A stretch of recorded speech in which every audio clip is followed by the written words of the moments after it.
Yo, what is up, guys? Welcome back to Tag Team Reunited once again. We're the Pokemon Trading Card Games premier podcasting duo. My name is Riley Hulbert, joined as recently by my good friend, Mr. JW Kriewall. JW, how you doing today? I am going and doing well, Riley. Thank you Perfect. so Yes, much glad to hear for that. asking.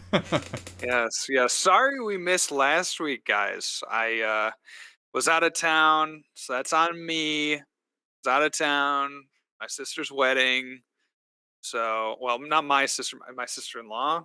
I guess she's my sister now. I don't know. Whatever. Anyway. Some people phrase it differently. I actually wanted to do like a very like statsy episode on the Players Cup last week. But then I was feeling like very ill on the Wednesday, so I just slept instead, to be Okay. honest. Okay. Full Yeah. transparency to listeners.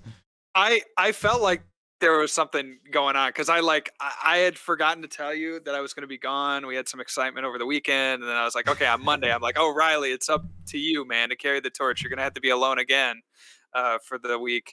And then Riley's like, I knew you were like brewing something, and then I didn't see an episode come out, and I was like, oh, Yeah, something I'll bad. make a Like he bonus probably got up hung up at work sometime. or something. I'll Yeah. make a bonus up sometime with kind of the stuff I was thinking about. But nevertheless, we're here, we're back, and we're raring to go. JW, how's it been hanging, man? Since you've been Mia.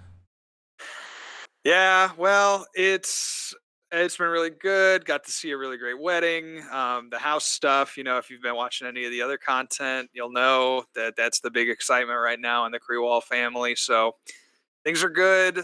Can't really complain. Job's going well.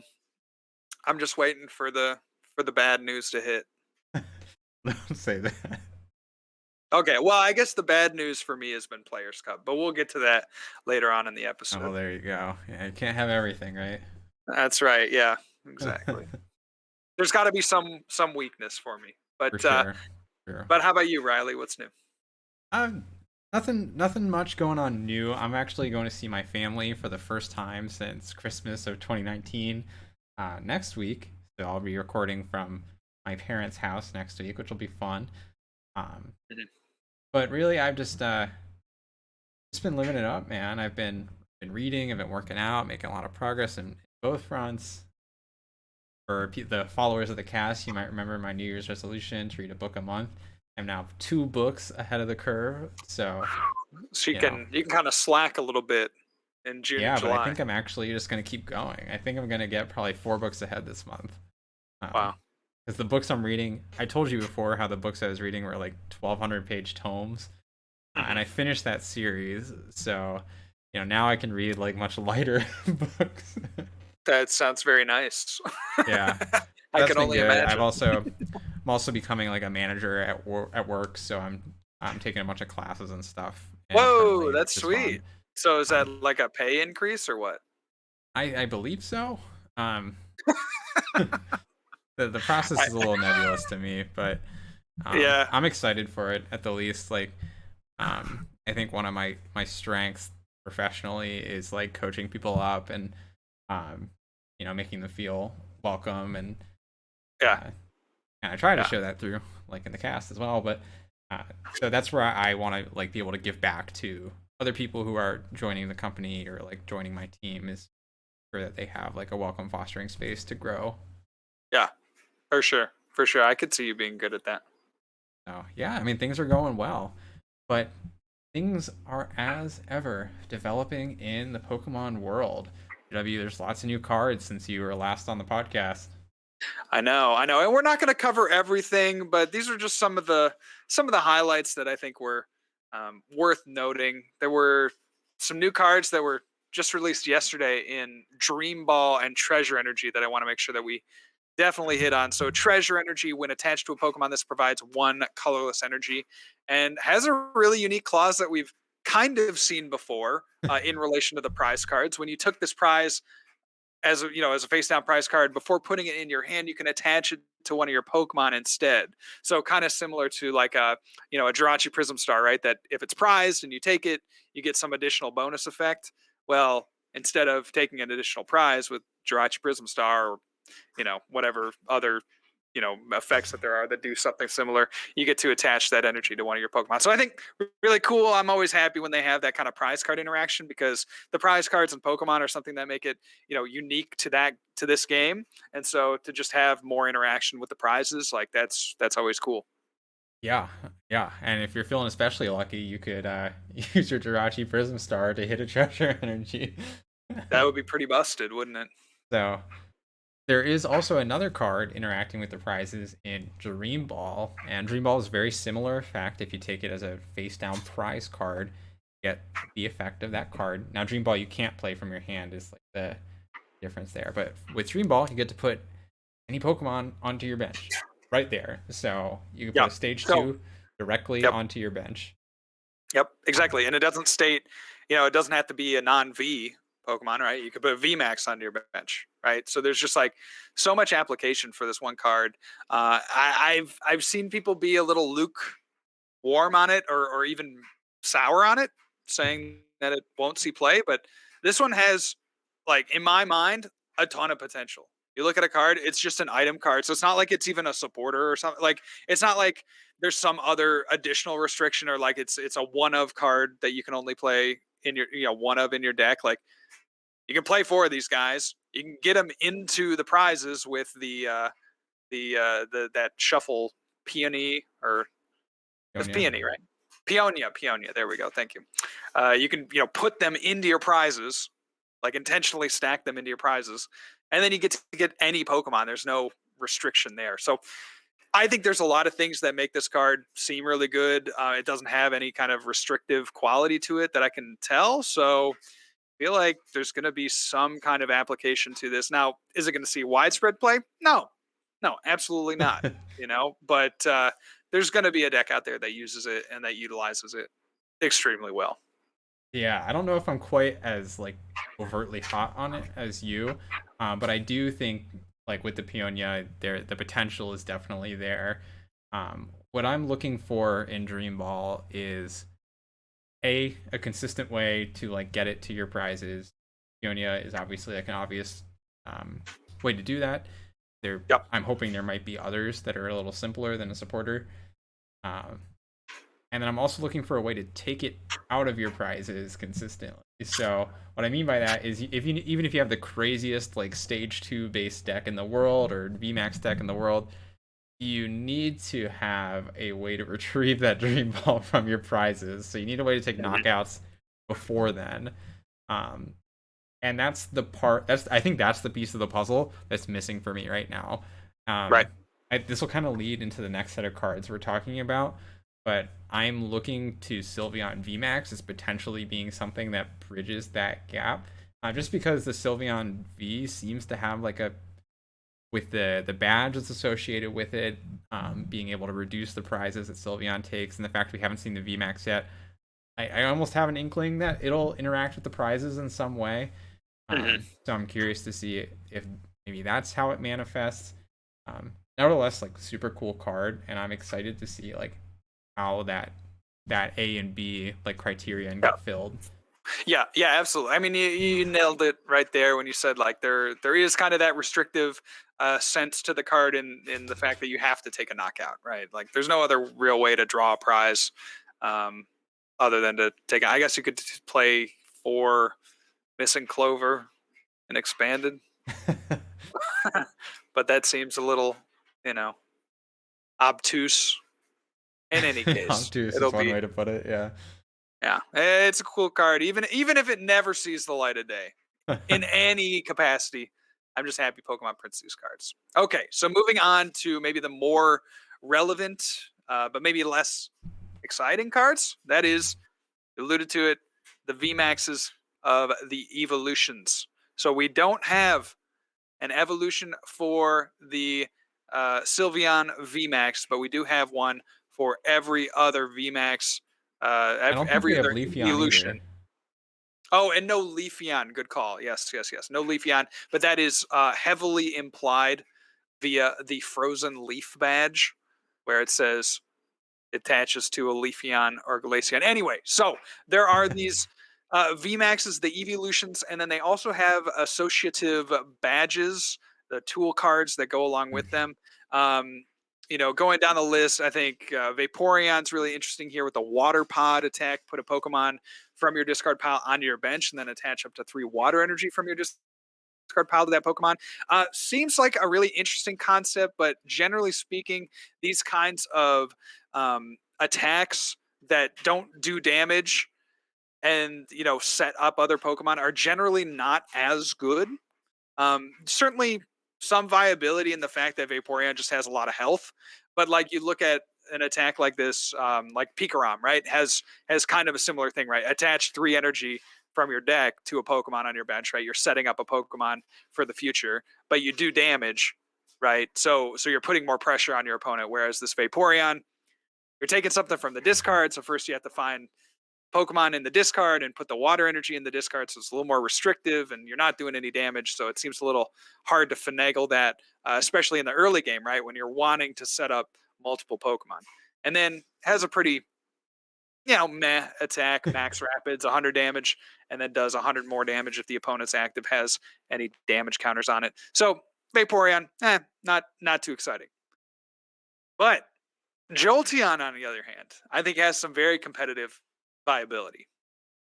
What do you Yeah. think about this Jolteon VMAX? Yeah, and actually, just to plug one more thing, the Vaporeon is actually a Rapid Strike Pokemon, which is a cool little extension of those existing archetypes. Um, Actually, as we go through this list, I'm surprised that Jolteon isn't a Rapid Strike Pokemon, because we've seen Yeah, the Lightning precedent with the Aurora V as a Rapid Strike type, and the attack on the Jolteon definitely fits in with like the Rapid Strike style. true. So Jolteon VMAX has the Max Thunderclap attack and does 100 damage, and then it does 100 more damage to one of your opponent's bench Pokemon that already has damage on it. So, um, you're effectively doing 200 damage with the attack, but to 2 different Pokemon, as long as there's damage in place somewhere on the board. Um, hmm that's pretty awesome. I think you can find some really interesting use cases for this in decks that either utilize sniping or are looking to take like multi-hit knockouts, or even trying to set up like huge multi-prize turns. So I think this card is really interesting. The only thing that really holds it back right now is the extreme prevalence of Unbroken Bronze Mew. But with that rotating in the near future, and by the time we get this set, like really we'll have like 2 weeks of that Mew left. Um, I see a lot of potential for the Jolteon in like a multi-hit KO meta. Yeah, I think that's a great analysis of this card. It should be a really interesting one. I could see it being played in expanded too, potentially. Just you're always looking for lightning type evolution attackers to try to get around the Vileplumes and other wall decks in the expanded. And I think the snipe is certainly something that you look for as being very strong there as well. So Jolteon VMAX, love it, love it, love it. Moving on to Flareon VMAX, you bring up that rapid strike of the Vaporeon. Well, Flareon is a single strike attacker. Max Eruption, fire, colorless, 100 damage, discard the top 5 cards of your deck. This deck does 100 damage for each energy card you discard it in this way. So maximum of, do the math there, 500 damage. But getting those energy to the top is going to be a tall order.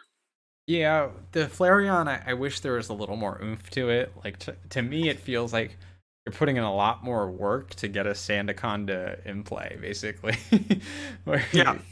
And like the Sandaconda deck, it only has one energy attachment and it's one prize, and it barely works. And so now you're looking at Flareon and your multi prize, your multiple attachments. Yeah, the damage is higher, but it doesn't really seem worth it to me. Mm. I wish there was like some other effect that discarding those energy did. Like maybe for each energy you discard, you can attach it somewhere, or like something. hmm Like that. I think that would hmm be necessary to make this card viable. Sure. Yeah. I agree with you there. I mean, it just feels like we've seen these kinds of attacks before, and they've generally never worked. Like, not only are you variable in your attack power, but you're just straight up discarding cards. So, like, there's a very like limited amount of time for you to be able to make use of this attack, and so a lot of things kind of add up, not in Flareon's favor. Yeah, of course there are um, more than just the original 3 evolutions. We have the Gen 2 as well. So we have Espeon and Umbreon VMAX. Espeon with the Sun Notification ability. as long as it's in play, any of your Pokemon with energy attached aren't affected by the effects of your opponent's attacks. And then it just has basically Psychic as its attack, but for 60 times. So Espeon's cool. I mean, it seems like largely it's a tech more than like something that you'd rely on as an attacker, and maybe it'll find its way into something like a Calyrex Shadow Rider kind of deck as a if there's ends up being some effects of attacks that really harm it. Otherwise, I don't really see like a huge place for Espeon. There is a really cool alternate art of it though that will certainly be worth a lot of money. I have been in love with some of the arts that they put out. Did you see that they're putting out a kind of Japanese art style Cramorant and Pikachu? I did see that. Yeah. Oh my gosh, I am in love, bro. Yeah, I those am are in really really cool. love. They are doing great things. It's amazing. Like, why weren't they putting out great art? Well, they were putting out great art back when I started, but like, why weren't they putting out great art when 10 years ago when I could buy the cards for, $20? What's the deal here? I'm For just kidding. sure. I'm just kidding. I mean, It's I great think the stuff real though. thing is like they've put out lots of great art over the years, but it's only at this point in my life that I could But like I have now the money splurge to on buy that it. art. And now is when it's like Uh, all-time high, like expenses. that's how I feel with houses, buddy. That's how I feel with houses. So All right, moving on down to the Umbreon VMAX single strike once again here. Ability Dark Signal. A lot of people are talking about this card for Eternatus, but I'm not so sure. It says when you play this card from your hand to evolve one of your Pokemon during your turn, switch one of your opponent's bench Pokemon with their active. So it's basically a Gust, a Lycanroc GX style effect. But I think there are a few things that just maybe don't make it work that well in Eternatus. First of all, Eternatus is just super fast already, so I don't know that slamming in a stage one is gonna, be anything that improves your deck. Like you're adding some kind of inherent inconsistency to the deck. And secondly, the attack is just never going to be powered up in an Eternatus deck. So I think there's a little bit of a liability with the two prize retreat. You got a kind of mediocre attack that'll never be powered up, and the ability isn't particularly good. So I cannot see Umbreon being more than like a 1-1, maybe in Eternatus. And I honestly don't even think that because we have boss. So I don't know, unless you're really trying to boss things, but like what are you trying to get on the bench that you can't just use boss's orders for anyway? yeah, I feel pretty similarly. Um, obviously this is a great and like precedented as great ability in that, Mhm. Dark Signal, Bloodthirsty Eyes, whatever you want to refer to it as, Bright Eyes, all that kind of stuff. But the fact that Eternatus is it's trying to max out on consistency, and this just muddles that down. And B, like you're already playing a heavy count of boss, and you have that Crobat engine that lets you draw into the boss pretty reliably. Now, will this open up potential plays that you couldn't get otherwise, like the research of the Marnie plus boss? Of course, like that is a given by virtue of how the way the card works. Is that actually like adding a value to the Eternatus deck? On average, I would say no. I mean, we've seen them stray away from playing other stage ones, like the Toxicroak variant is definitely very much on the low right now compared to just Mhm. playing as consistent as possible. And I don't really see a reason for a deck like Eternatus to stray away from that formula. Yeah, absolutely. Yeah, CB Giel in the chat says Umbreon's ability is nice, but we have enough gust options right now. It doesn't seem worth it. I mean, and there's even things like, Escape Rope that you could play in Eternatus right now that just isn't being played. Fion, I guess, okay, of course you can't play that, with more than 4 Pokemon on your bed, but there's just, all I'm saying is like, there's other options out there that, people aren't playing right now in Eternatus. So I don't know that taking out cards to put in Umbreon is going to be, what you want to do. However, if there was ever a deck that maybe could fit it in, like you look at Eternatus Hammers, you just take out 4 hammers, slap in a 2/2 Umbreon, maybe, and maybe the Umbreon V is particularly good. Maybe that has an ability that just makes a lot of sense. A couple of damage. Maybe it's like kind of a boosted Zigzagoon or something where you play it down and it does 2 damage to one of your opponents. But like there could be something like that where it's like, oh, okay, the Umbreon V is actually very good for the Eternatus deck. I think the Thus, Umbreon V it is just revealed makes. as well. Oh, it is. Okay. Okay, Yeah, that's it's news not to me. I anything haven't good seen though. it yet. Well, okay, then scratch that whole cut that bit. Okay, cut that segment there, Riley. Yeah, we'll cut that in post. Yeah, yeah. All right. So moving on from the Umbreon, we have our final evolution that has been revealed. Of course, we talked that there's Leafeon and Sylveon still to come, but Glaceon VMAX ability Crystal Veil. Prevent all damage to this Pokemon by attacks from your opponent's Pokemon VMAX, except for Glaceon VMAX. For whatever reason. Yeah, seems weird, seems unusual, but I guess they wanted to prevent some kind of weird, like untimed thing, right? Or timing issue, right? In competitive play, where you just have like two Glaceon decks and they just can never hit each other. I don't know. That seems horrible. But anyway, so a similar ability to Zamazenta that we currently have, which makes me like it makes this card immediately kind of creditable. Like I give this card a lot of credit just on the ability alone. And then it has an attack that's pretty decent as well. Max Icicle 150. Attack does 30 damage to one of your opponent's bench Pokemon. So a little bit of a boosted Night Spear for those of you that have that know Darkrai EX. What do you think about this card, Riley? I'm not super hot on it, to be honest, at least in the immediate future. Mostly because I think Zamazenta fills that job better at the moment. You know, it's a basic as opposed to effectively a stage 1. It also is weak to metal, which is definitely a demerit in my books. You don't want to be weak to the metal type. So I'm not a huge fan of Glaceon as it stands right now. I think Glaceon is a card with like some longer term potential. Like give it, you know, another rotation, and all of a sudden like VMAXs are all the play, and there's no Zamazenta anymore because it's been rotated. And you know maybe Glaceon finds a niche at that point. I would be surprised if it's the water deck of choice though. If in its immediate release, I think people would rather play something like the Ice Rider Calyrex instead. Yeah, for sure. For sure. Yeah. So Glaceon VMAX rounding out our evolutions. We got a couple of tools here: Frozen Leaf Badge, Moon and Sun Badge, Elemental Badge, Ribbon Badge.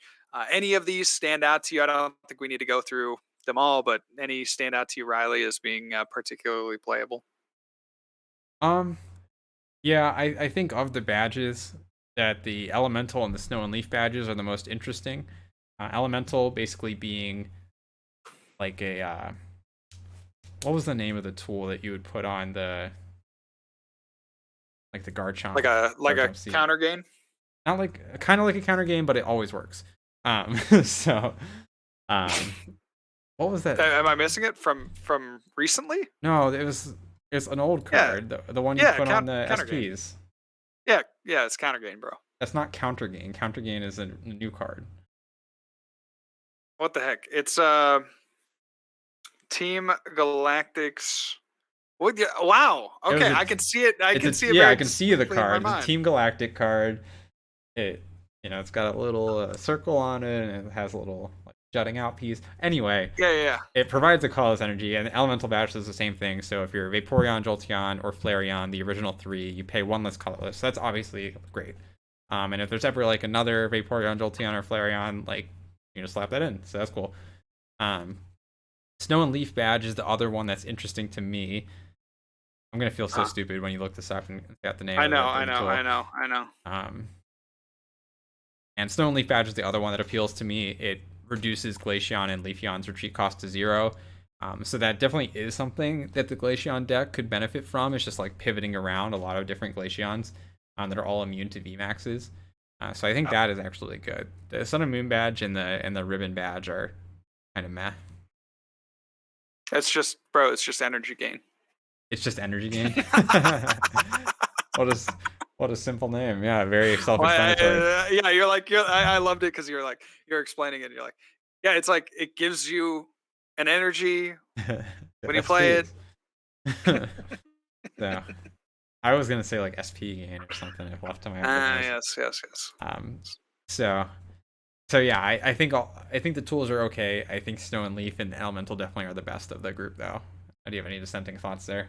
No. I don't really think that many of them will see play, and it all just kind of Also depends on what Pokemon, right, are going to be played. Like if the Umbreon never sees play, then you'll never see the Sun and Moon badge, right? So, uh, but happy again that they're printing these kinds of cards to boost these various you know bad or good archetypes. Very cool.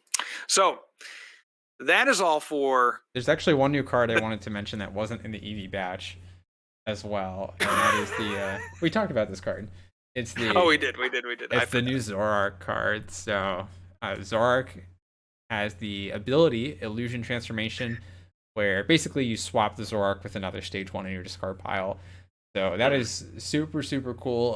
Opens up all sorts of um, opportunities to play sort of like stage one toolboxy kind of decks, like you would with Ditto Prism Star. The difference is like you directly evolve the Zoroark and then swap it, as opposed to evolving the Ditto into the respective thing that you want. So I don't know Mhm. if it'll find immediate play, but I love stage one kind of decks are some of my favorites in Pokemon. I think they're really interesting and versatile. So I like Pokemon giving support to stage ones. Agreed. And that Cool. is the end of the cards that I want to talk. And cut. Okay. So now we're going to move on to the card of the day, which I have the uh, pleasure of bringing to you all. And before I do that, I just want to say if you have any questions in the chat for the end of the cast, please feel free to bring those up. But my card today is a card that I collected a number of. I think I have about, I don't know, 10 of them. And that for me constituted like a large collection of one single card about 8 or 9 years ago. But this card just immediately caught my eye as being a promo that was unique, weird, unusual. And I ended up trading some guy on Pokegym, you know, some hollow for a bunch of these cards. I don't really know why, but I did. And I don't even know how much it costs now. I mean, probably not much. It doesn't matter.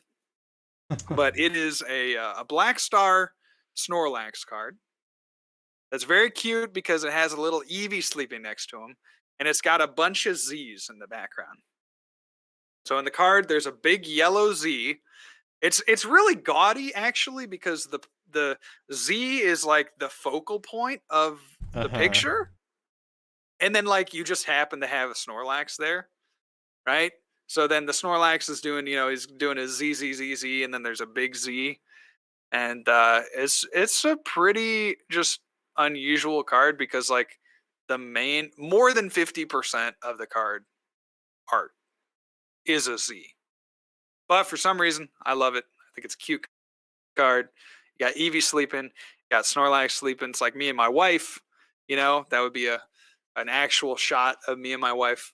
Uh, so so I love that Snorlax. I think it's a great card. The early brewings of Eevee and Snorlax tag team. Yeah, that's right. I hadn't even thought of that. That's so poggers. That's exactly what it is. That's super cool. I don't know if I know the card you're referring to. What's the promo number? It is promo number 49, I believe. Yeah. You want me to send you the pic? Oh, I do know this card. Yeah, yeah, with the gigantic yellow Z. I was like, my mind's eye was picturing it totally differently based on your description. But Ah, no, yes. yes. Yeah, and Yes. it kind of looks like it's drawn in colored pencil almost. Yes, definitely. Right. It looks like a first sketch. Yeah, that card's great. Yeah, cool one for sure. So, okay, card of the day over. Let's move into probably the meat and potatoes of the episode. That is Players Cup 4. So, Players Cup 4 brings with it a lot of angst, a lot of excitement. I think there are a number of people that are, probably pretty happy with where they're at right now. Probably a lot of people that are listening to this cast and maybe don't even care because they're already done with their keys. But there's a lot of us that haven't started or have been slowly making our way through the keys. And I think that's both of us, Riley. It is. So yeah, yeah, and and that's fine. People do it at their own pace. I am 15 keys in, and I am not doing well. I'll be straight up. I haven't found a deck that I like. I was on. I think I've lost in the first round. So one of the things I was really proud of in Players Cup 3 I was really happy that I only lost in the first round. I think I think if I could be remembering completely wrong, but it was like five, maybe seven or less times. I wanted to say it was around five, but it might have been like a little higher. So maybe like seven or less times. So I was really happy that I was always like at least grinding out a point from every tournament, right? And that's Mhm. like just kind of showing me that consistency and being there in the conversation to get the 3 or 5 points that you really kind of need to aim for to do well. But coming into Players Cup 4, had that same kind of excitement. Started off with Pikarom, just really, I don't know, wasn't finding it to be particularly good. Switched over to Rillaboom for a bit, switched to Eternatus, Luke Metal. I've been playing a bunch of different things, trying to find a groove. I just haven't found it. There's a streak of 5 tournaments in a row where I lost in the first round, Oh turn after turn no. after turn after turn, and it was all just the ridiculous stuff, ranging from the donk to the grindiest game where my opponent just had one little out and then they hit it, or playing a terrible matchup where they just set up perfectly. I think I had that one time against a mad party where it was like they literally couldn't have picked out a better set of cards, right? They were discarding everything, and energy was flowing, and it was all perfect. And those things happen for sure. So I have had a bit of a rough start here to Players Cup 4. I am not on the pace that I need to be. But I decided to kind of take a step back. We've preached that a lot. It's just like, hey, if you're not quite doing what you need to do, if you find yourself rage starting tournaments, find yourself just not really enjoying yourself playing the tournaments, which I certainly wasn't, take a step back. So Riley, talk to me a little bit about, well, I was going to say talk to me a little bit about your Players Cup 4 experience, but I don't think you've started yet, right? No, I'm still at 0 keys used. And to be honest, I've had like a almost like a little bit of tournament anxiety heading into this for Yeah, similar reasons that you've struggled, and that's I'm struggling to find a deck that really jives with me right now. Um, yeah. and I don't know if I'm not a huge fan of the meta, or the decks right now just aren't screaming at me, or maybe there's just too many decks that are in contention right now that it's giving me like a little bit of analysis Like, paralysis. But yeah, yeah. it's been a little tough for me, and I was generally like feeling a little fatigued. So I also kind of just like preemptively took a step back, as opposed to just kind of like suffering through and feeling like it was a grind, because at the end of the day I wanted it to be like a fun and enjoyable experience. So I'm Hmm. planning to start over the next few days here, probably over the weekend. Still not settled on exactly what I want to play though, which is a shame. Yeah. Yeah. I think for me, trying to get out of that rut, if you ask me like what would you try to do? I've started my keys. I'm not doing as well as I thought.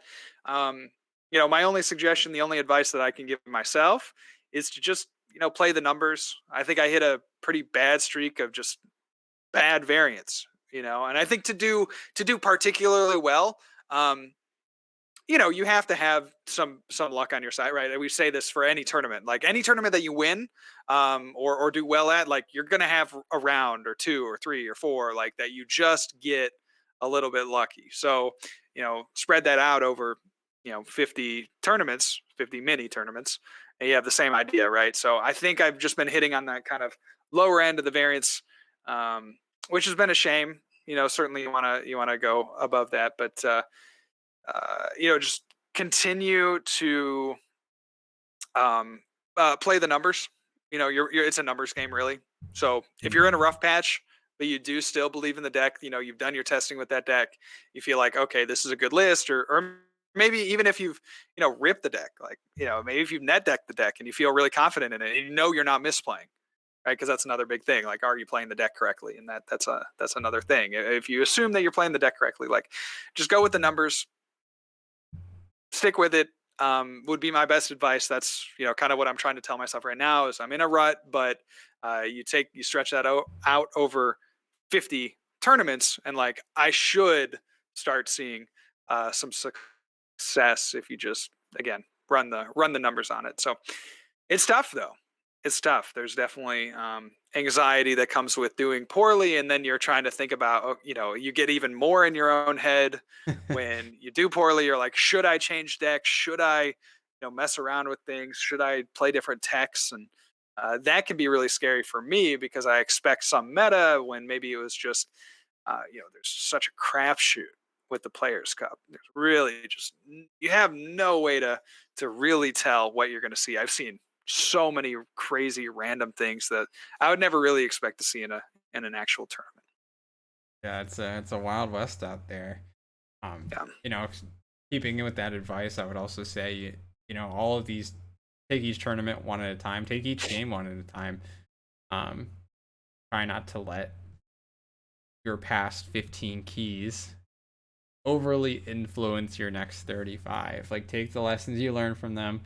But even if you get 0 points in those first 15 keys, you could theoretically win every tournament thereafter and be one of the top rated people in the world. So, you know, don't ever count yourself out unless it's like truly shut and locked out at that. But always just keep pressing forward, take each game one at a time, and play your Yep. heart out in each one of those. I know it sounds a little cliche, but if you believe in the deck again, if you've tested it and it seems like it's working out for you, or in testing, and then you get to the tournaments and it's not working out, just make sure your play is under control, right? Make sure you're checking your prizes, you're doing everything in the game that you can do to just make sure that you got that right. Make sure you're not misplaying yourself out of games or anything like that, right? And then you know, just play the numbers. Play the numbers. If you're doing those things, numbers dictate that you're probably going to have success. Assuming you're playing a reasonable archetype, reasonable tier one archetype. I think you're going to do pretty well. So don't get too discouraged. If you're like me, I'm trying to tell myself this, so I'm going through it. If you guys are going through it too, share some love with me on Twitter or something like that because I could use it. Um, but yeah, that's what I would say. That's just kind of the name of the game. You take I tell this to my coaching clients too. Is like you take a long form approach to the game, and you're gonna be more successful. I personally think, or you're not gonna burn out as fast. I should say you're not gonna be necessarily more or less successful, but you're not gonna burn out as fast. So if you're taking everything, one tournament at a time, like I need to win this, or I need to make, top 256 of Players Cup. Like if you're taking it really like literally like that, you're gonna, be disappointed more often than not because we're a game of variance. We're a game of luck in a lot of cases. There's a lot of things you can do to mitigate that, but at the end of the day, there's going to be things that you can't control. And so if you put all your eggs in one basket and you say to yourself, I need to do this, I need to do this, I need to win this tournament, I need to, it's going to let you down. So take that long form approach, make sure you have your fundamentals under control. Try not to practice those in the Players Cup if you can avoid it, and let the numbers kind of work themselves out. Ah. Um, I will say though, in slight opposition, like you are going to have unlucky games, but make sure Hmm. that you don't attribute anything that goes poorly exclusively to luck. Like if you just had the worst possible opening hand ever and get donked, that's one thing. But make sure you're thinking like critically about the actions that you took along the way that maybe contributed to the end of the game luck one way or the other. Yeah, sure, absolutely. And there's even things that you can learn about optimal play in donks, and that sounds really stupid to say, but like you're there anyway, like you might as well, try to be as optimal as you can. So there was one tournament that I played, just to give an example. I don't know. I think it was with the tournament. I'm trying to give what happened, but I don't remember exactly. But I think I was playing with the tournament. It was in the early game, and I benched another Pokemon to prevent me from getting like knocked out and then losing the game by bench out. But what I didn't really account for was that it would take my opponent just a lot of resources to get that knockout. And it was like extremely unlikely. So then on the top deck, I didn't have a draw supporter. I didn't have a quick ball or anything. On the top deck, I top decked a communication. And it just, I should have just not benched that extra Pokemon.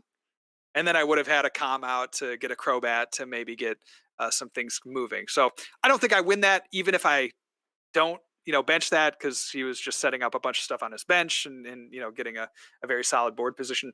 But I definitely learned from that experience, being like, well, I maybe had a better chance if I just be a little bit more patient.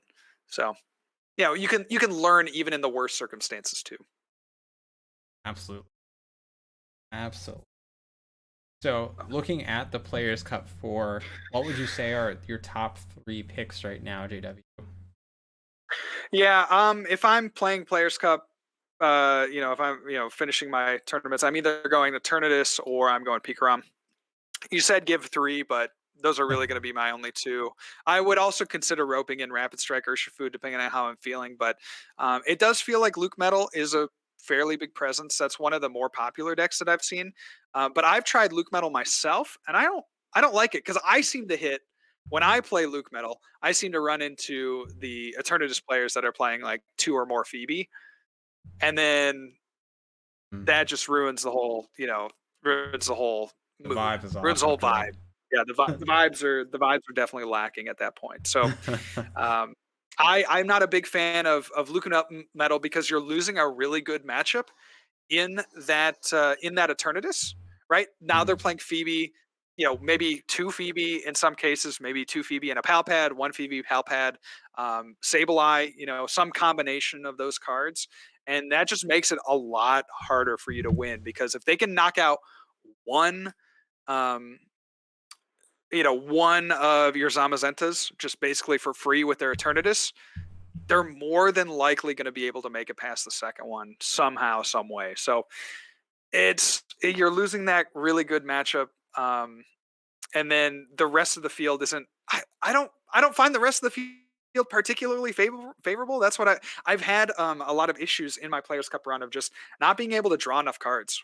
And my opponent's just getting set up. I'm forced to attack a little bit earlier than I want to, and I haven't drawn enough through my deck to be able to set up my board position. So then in the late game, I'll get Marnied, and I'll have no resources in hand because they're all kind of those early game resources that I wasn't able to use up, and I wasn't able to Intrepid Sword my energy onto my Zacians and things. So I've played some Luke Metal. It's been the most success that I've had, but it's never felt good playing it, and I always am seeing kind of the rougher sides of the format. I'm losing to the Eternatus, I'm losing to the Fire decks, and it doesn't even feel good against things like Pikarom. So some people really love it. I know Riley, you have counterpoints to probably pretty much everything I just said. No, I mean, I think you bring up some valid points, and I think, you know, it's easy to say as well. Like, Mario Metal has kind of been running the scene, a lot of these online tournaments. How does that translate to the Players Cup?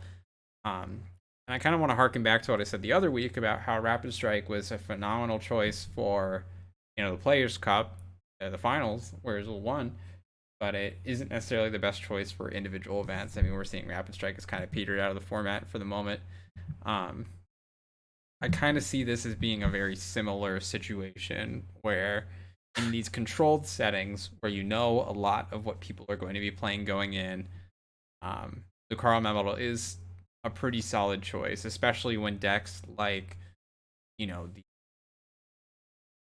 the Rapid Strike especially, but all sorts of decks that just kind of auto lose hold to the Lucario Metal. That's when you want to take that to those tournaments, and you usually have a better estimate of that in these like online scene tournaments. Mhm, Whereas the Players mhm. Cup, I feel like people whip out those fire decks like it's nothing at Players Cup events. um, and like you said, decks like the Pikarom are challenging. Uh-huh. And you can find yourself in sticky situations in all sorts of matchups that ended up like prepared for you. So I'm not a huge fan of Players Cup Lucario Metal. I might feel differently taking it to an individual like online tournament. Um, but I think the Players Cup meta is just so unknown going in, and in my experience, like Fire is very heavily played in Players Cup. Um, that I would feel a little hesitant to play it. Yeah. My top three is kind of echoes yours, although I'm not a huge Eternatus stan just because I don't really like to play it. Um, I definitely think Pikarom is a solid choice. I kind of want to have Rapid Strike in there. I think it has decent matchups outside of like Lucario Metal, Yep. and some of these like very specific Mewtwo decks that are built to beat Rapid Strike. Um, so I think that's like a definitely a viable choice for Players Cup, whereas it might struggle on kind of like the counterpoints of Lucario Metal. It might struggle in an online event, but in Players Cup it might be a better choice. And then my third option would be one of those like Mewtwo variants, be it a like a more of a Tempo Zard Welder deck that has a Mewtwo in it, Mhm.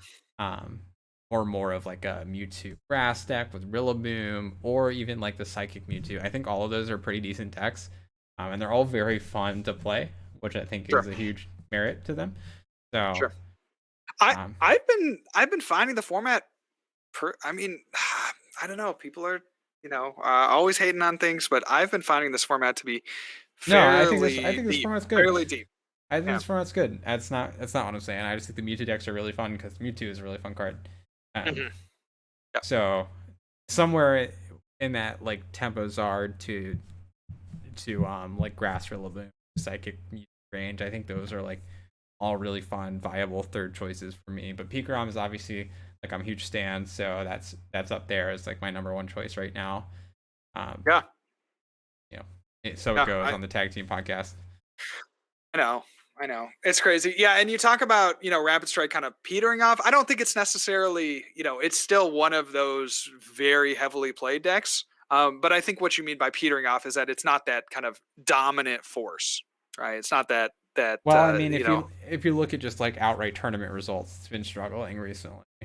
Mhm. But I think that's when you look at the meta of these tournaments, you're looking at lots of Lucario medals, you're looking at lots of Rillaboom Mewtwo decks, you're looking at Psychic Mewtwo, and it's like Rapid Strike doesn't have a place in that event. So, um, I think it just varies from tournament to tournament. Like if you're looking at just lineups of Fire decks and Pikarom, then Rapid Strike is like for sure still awesome. Yeah, absolutely. Very cool. So, I think there's lots of good decks. I feel like we say this about every Players Cup, but this is a very open meta. There's plenty of things that you can play. Don't feel the need to lock yourself in based on our footsteps and what we're laying out here. Just make sure you have a good reason for picking the deck. If you can't explain it, then maybe it's not the deck to pick. 100% agree. Trust the testing that you've done on your own. Trust other people's results. I would say there's just more data available to us than there's ever been before, and I think it would be very unwise not to at least look at it. See, okay, hey, I'm gonna choose this deck. Here's what it did in this metagame, and here are the top 5 lists, and here are kind of the text that everybody's playing, and just find that stuff out. We never had that, when I was starting. So be grateful and use that stuff as a tool to help you perform better. So great. Well, We do have some Riley. questions in the chat. Yeah, I was just gonna say we got to get to some questions. So start from the top here with CB Giel asking what we think about Gardevoir VMAX right now. Obviously, metal is still a factor, but there's a lot of psychic weak matchups in play. Um, I would say the metal is outweighing the psychic weak matchups right now. I think you'll find yourself struggling more against the metal decks, and you'll find yourself thriving against the Urshifu. Right, right. That's a really strong point. And just the problem with the Gardevoir VMAX is just that it takes a ton of energy, right? 3 energy on a stage, on a stage 1 is just going to be lagging pretty far behind a lot of these other decks. So I just be a little bit nervous about that as well, getting the energy attached. Yeah. Not necessarily a question, but Deluxe brings up I only play 3 boss right now in Eternatus, and thinks that consistency of having more Pokemon available to bench and not having to play supporters and being able to more flexibly play draw supporters is a merit to Umbreon, and that it might end up being a better option. I would say Yeah, and like I see that's that, but I think one of the yeah, hardest parts of Eternatus is actually getting out the stage ones. So Umbreon isn't like super immediately accessible, especially if you're playing a thin line. And I think you're pretty right. decent off with like a 4 research for Marnie count. Like I don't think you need any more draw supporters than that. And Yeah, many I mean, people still there's play 4 boss along that. right, right. I mean, there is obviously that argument, right, where you could be like, well, I can basically play 2 supporters in the same turn. I can go boss via the Umbreon ability, right, bring up something on the bench, but I can also play my draw supporter or my disruption supporter in the same turn. And so, of course, there's going to be that trade off with this kind of card, but Like you said, Riley, I think you are going to prioritize a different stage one in Eternatus VMAX. So normally, at least most games I'm playing, I'm going for one Eternatus VMAX, and then with my second Com or my second Great Ball, I'm going to get out the second one because that first Eternatus probably in danger of being knocked out, and if it is, I'm going to lose a bunch of bench Pokemon. So I'm trying to get at least two Eternatus out to try to make sure that I have the attackers that I need to kind of finish the game off. So um, it's just not a high priority. I guess you could argue that you would rather have the gust in the late game, but I almost would argue the opposite. And normally you want the gust in the early game to try to like slow your opponent down and try to bring up stuff that they don't want to have active, right? Like the scariest thing in the format right now, I think is a turn 270 boss, Eternatus. Like that is such an unstoppable force. I think that's where you kind of want most of your resources to go to. So I Yeah, understand. as I think about it more, I feel like I'd feel a lot better about the card if there was Ultra Ball, but there isn't. Mm, Yeah. yeah, that's very fair. Very fair too. Um, we also got a question from Manderson. Some VMAXs fit into the Dynamax category, and others into Gigantamax, and we even have Eternatus as an Eternamax. Do you think there will be any specific cards that call out those keywords? To be honest, like I kind of doubt it, at least in the immediate future. If there is, it'll probably be like almost a joke or a gimmick card, is my guess. Yeah, I don't know that I see anything like that coming out, but it's a cool thought. I wish they would do a little bit more tie-in to the video games. Yeah. I think those are the main questions we got here today. JW, anything else that you want to call out before we wrap up? Um, what can I say? What can I say? Thank you guys for being great listeners. Again, I'm always like reminded of how great our listeners are when we we miss. Well, this is our first week missed last week because Riley was sick and I was out of town. That was our first week missed in what? I mean, certainly months, right? At But least then I since always, Christmas or yeah, I always get these messages. It's like, hey, where's the podcast? I get multiple messages, and so just thank you guys so much for being so loyal, for enjoying the show, and yeah, we do it for you. So thank you so much. So be sure to check out all of our social medias. That's on Twitter, we're Smiles with Riles, Real John Walter, and Tag Team Pokemon. On twitch.tv, you can catch us at Munner if you want to watch the show live, or if you want to check out JW's stream, you can catch things like the Full Grip Online series and JW's day-to-day streams at Flex Daddy Righteous. And if you want to support the show, be sure to check out Full Grip Games and FullGripCodes.com. Thank you so much. Be sure to rate and review if you enjoyed it, or if you didn't, tell us what we can do better. And we will catch you next time. Peace. See ya.